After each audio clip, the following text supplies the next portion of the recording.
Now, I have to move to our first session, and I'm delighted to welcome to the floor to join with me Jacqueline Bowman. Now, Jacqueline Bowman is going to be, of course, the co-chair for this wonderful first session as we kick off. Now, Jacqueline will introduce our speakers, and she will also show a slide on the context and really delve into this session. Can we have Jacqueline join me on the stage here, and we can start this off in a wonderful fashion. Good morning, Vicki, and good morning to everybody. I'm delighted to be co-moderating this session, which is all focusing around what are resilient health systems. We've had our marching orders from the European Commission, from the Parliament for input, but the fact is we have all of these buzzwords, we have lots of things written on paper as we've heard, but what's the context of that? How, where does tackling obesity beyond primary prevention actually sit? So to discuss that and much more, share their experiences from regional, national, international fora, we have Valentina from EUREGHA, which is the association representing European health regions, and Valentina and colleagues, in fact, entire community, have been spearheading the discussion on value-based healthcare and actually how to make it work in reality, which, as we'll hear, obesity, that approach will absolutely fit. We also have Matti Aapro from the European Cancer Organization, and dare I say it, you are a veteran who has seen it all in terms of moving the topic of cancer for policy purposes from pariah topic in terms of lots of stigma through to where we are today, which is a health mission with an implementation plan. We're also joined by Teena Gates, who Vicki will move on to introduce thoroughly, who is the voice and an extremely articulate and ardent voice for people living with obesity throughout the COVID crisis as well. Bringing up the rear of listening and really saying, look, this is what we need to move forward from a policy perspective, is MEP Sara Cerdas from Portugal, who is also a medical doctor and trailblazing from the first country in Europe which declared and implemented obesity as a chronic disease. So if we move on to the explainer slide very briefly, just so that we are aligned in terms of what we're talking about in terms of resilient systems. Actually, very recently, there was a very helpful report which came out from the the WHO Observatory for Health Systems Monitoring, which set out very clearly that resilience is about the ability to prepare for, manage, and learn from, and basically come back stronger from various types of shocks. We're going to discuss the various pillars throughout this conference, but focusing here on governance, financing in particular, and a bit about resources and service delivery. In terms of, do we fit the criteria? How can we make this happen?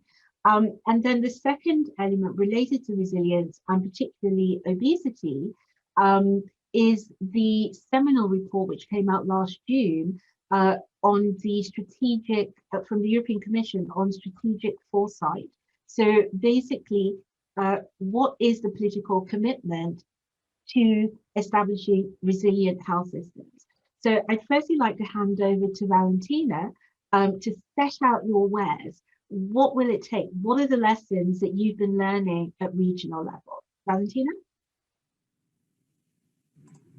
Thank you, Jacqueline, and thanks EASO and the European Coalition for People Living with Obesity for this invitation to share my inputs and thoughts with you today. I don't know if we have yet, a final answer to this very complex question. I believe this is really a first start, and we need to further cooperate together in the future. So I'm very happy to have this opportunity to really start the discussion also with the obesity community and all the stakeholders that are engaged today with you. Well, when discussing the topic of resilience with my members, within my association, we have 18 regions coming from 10 countries in Europe. Of course, we do believe that the definition that we also heard from you, from WHO, from the expert panel of investing in health, is pretty much shareable, and understandable. Of course, we are talking about, the capacity to be prepared, to face shock, manage in terms of absorb, adapt, and transform, and especially transform, because change is what we're looking for in this discussion. But there is also another important component, and is indeed the capacity to learn from this experience so that this change can indeed be then applied on the long run. But what I want to stress, and of course this comes from the fact that I am working with the regional level, is that there is not just one health and social care system in Europe, across Europe, but we do have almost 300 health and social care systems. So there is a strong territorial component that we need to take into account. So I do agree with you, Jacqueline, when you were saying, sometimes we do have these buzzwords in Brussels, value-based healthcare, outcome measurement, and this is all good. At European level, we need to discuss this, but we also need to understand how, have this trickle-down effect down to the territories and take into account the specificity of territory. Because, for instance, the way in which Andalusia was dealing with the COVID-19 pandemic, it's probably, even though, of course, in the context there are similarities, but the problems were not entirely comparable probably to the one in Emilia-Romagna and the one in Östergötland in Sweden. So when we to give definition at European level, we need to build something that is flexible enough to be adapted to the different territories across Europe. And this is the only way to really support the policymakers in rethinking the way in which they deliver basically health and social care services to patients and citizens. So my pledge is really for taking into account the diversity, which is also the beauty of the European Union, because health is completely linked to the territorial level, and all the factors, such as economical, social, and environmental factors, they do have a strong geographical components that we need to take into account.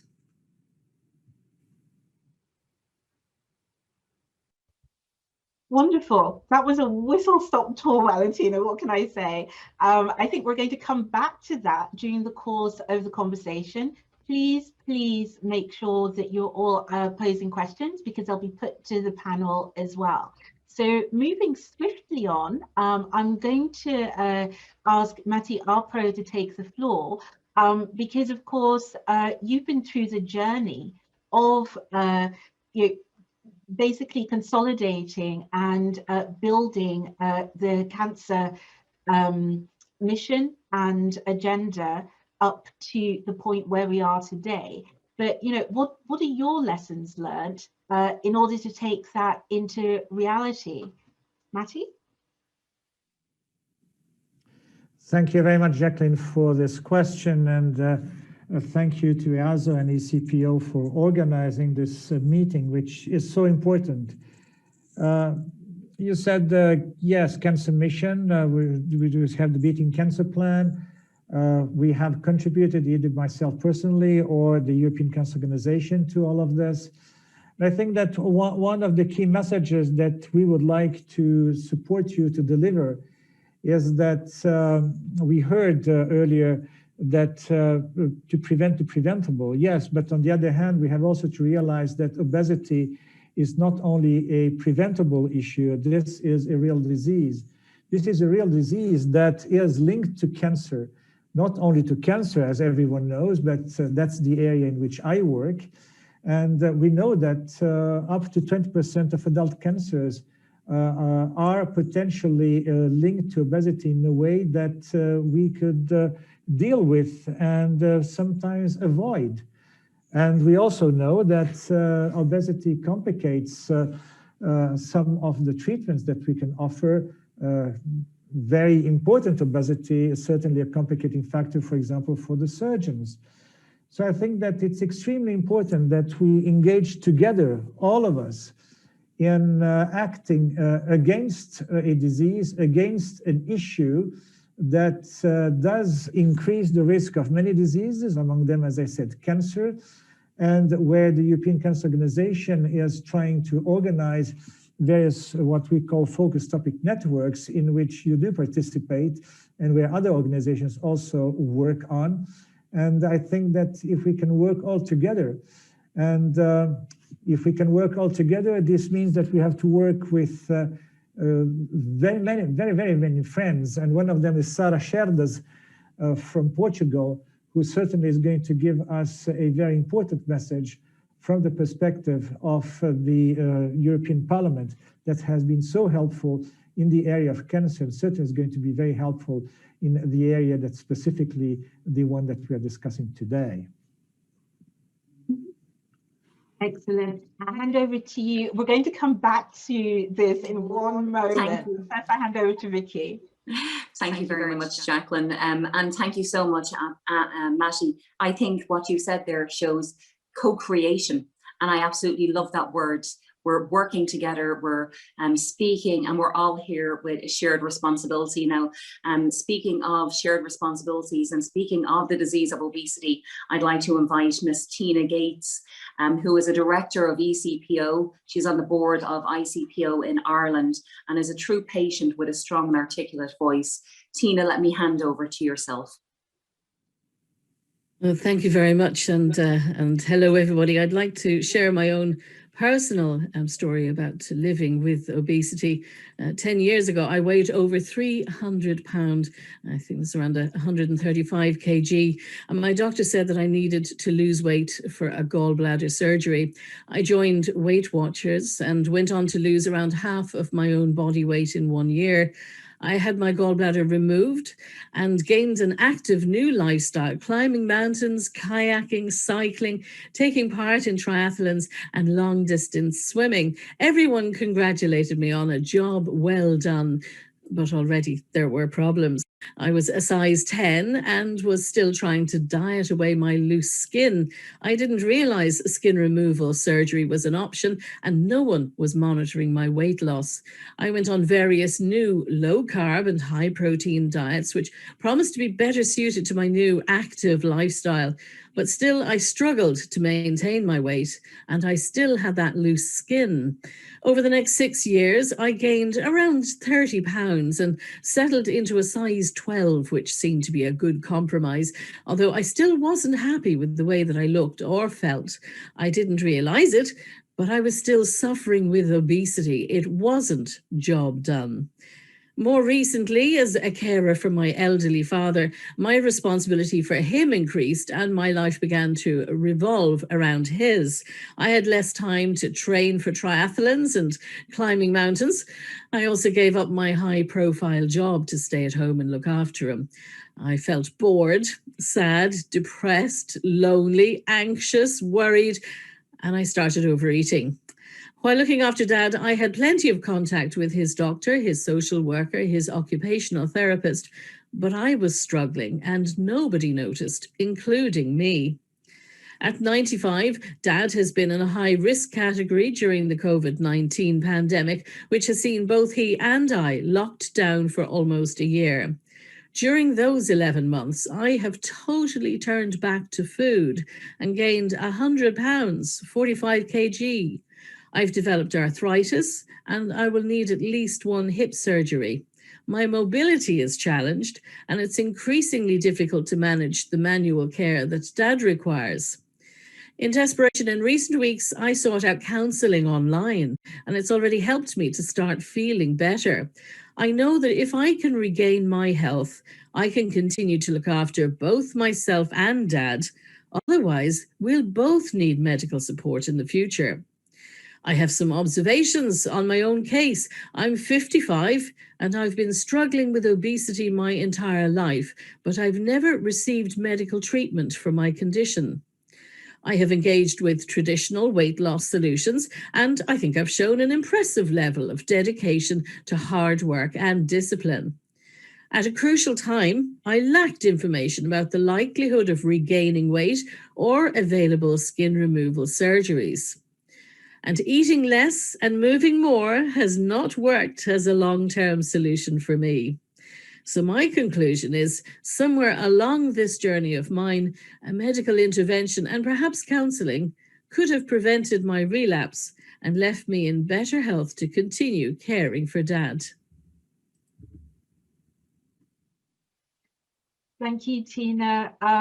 That is a powerful story of someone of lived experience. As we're going to come back to that during the discussion, because I think turning to Sara now, what we're seeing developing here, Sara, is that there's a lot of, shall we say, high-level political will. We've seen from the various experts the reality, something needs to change. We cannot go on with business as usual. So our question to you, sitting on some key committees within the European Parliament, now being vice chair of the incoming interest group on obesity and resilient health systems, knowing that you championed and continue to champion A to Z lifelong cause of obesity as a disease, what do you need from us to make this change? Tell us. Hello, good morning, everyone, and thank you for inviting me and having being able to speak here.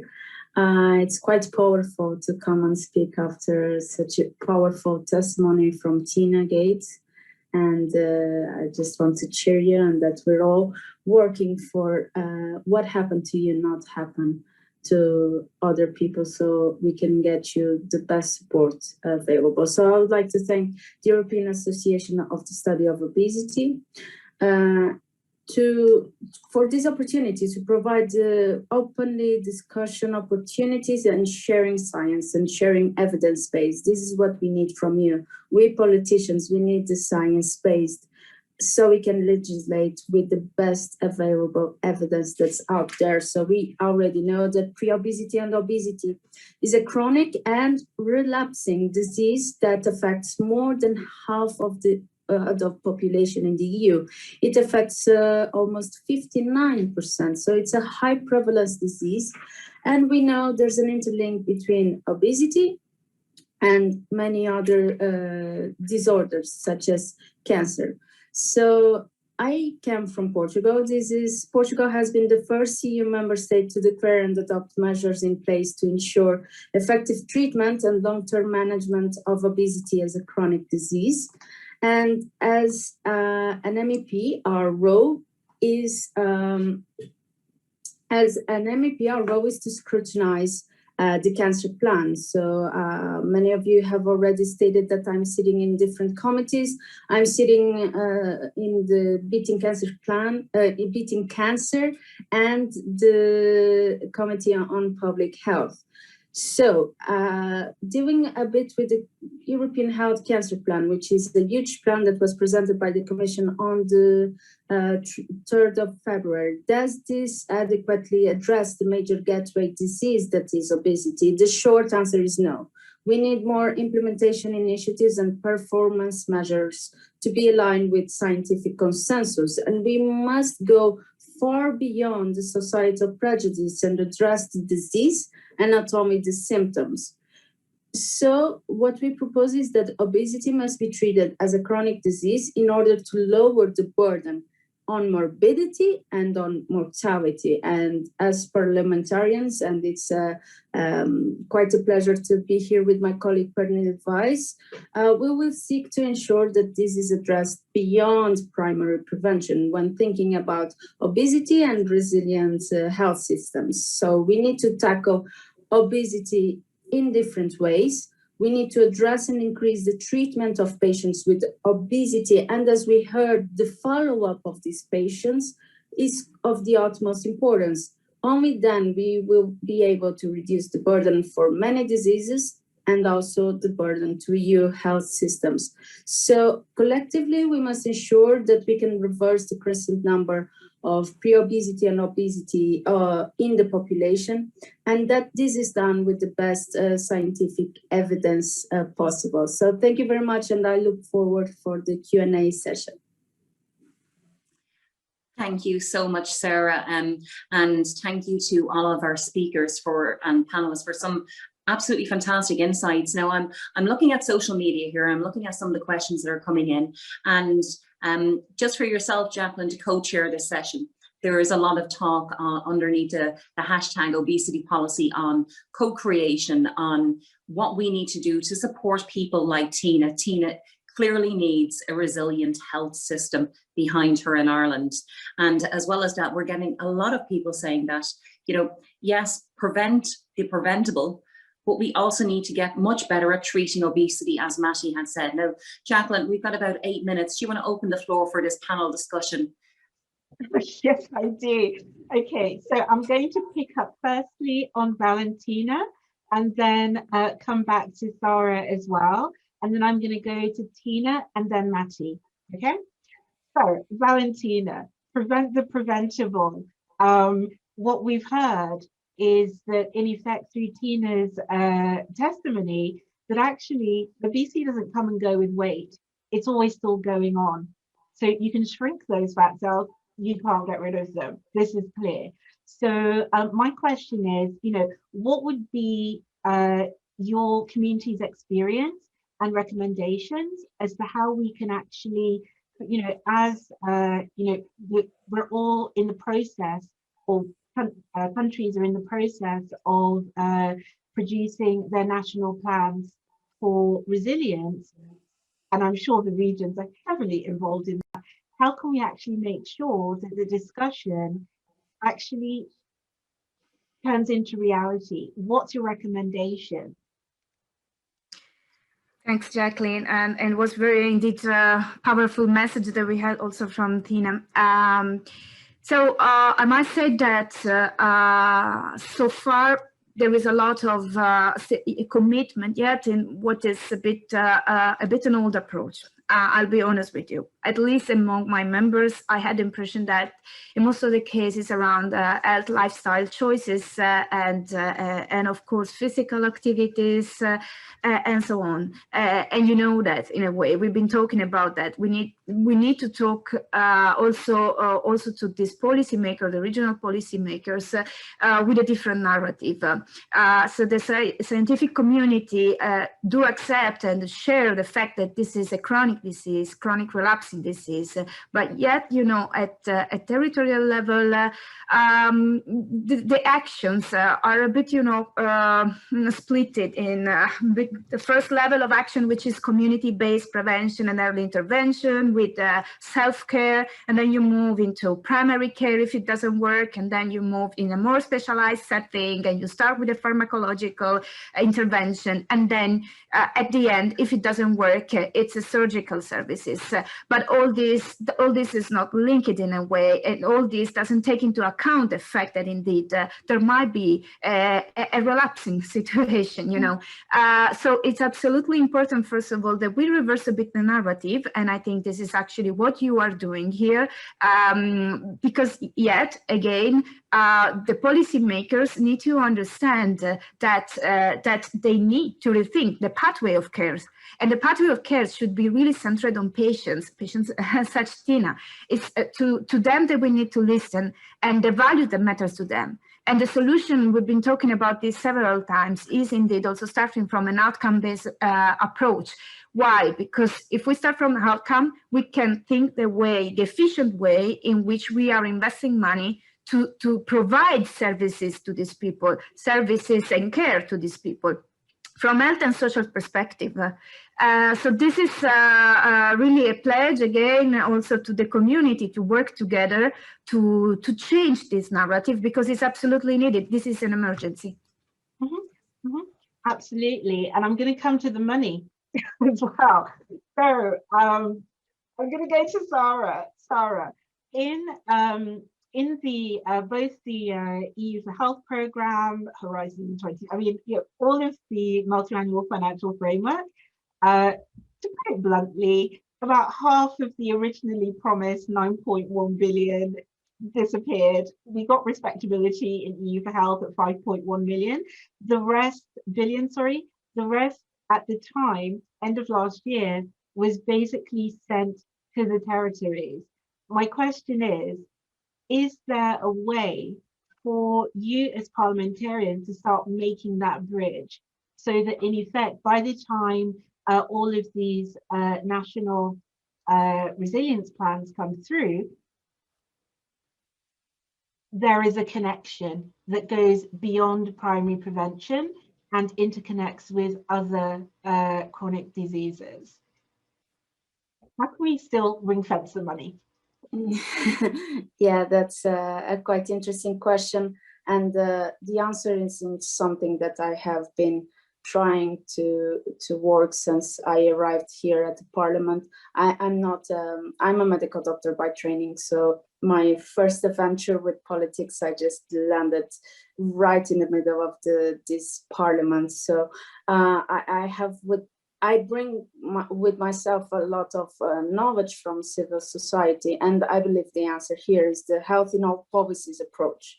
This has been something that I tried to champion as much as I could in the EU for Health program.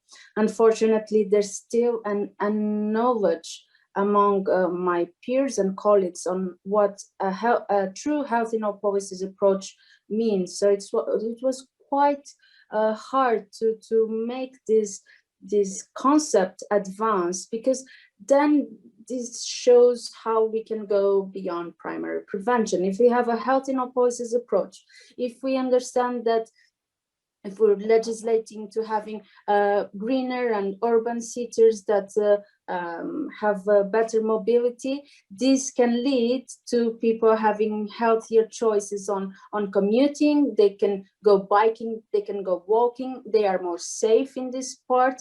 And in turn, this will lead for them to have that part of exercise that they would otherwise wouldn't get.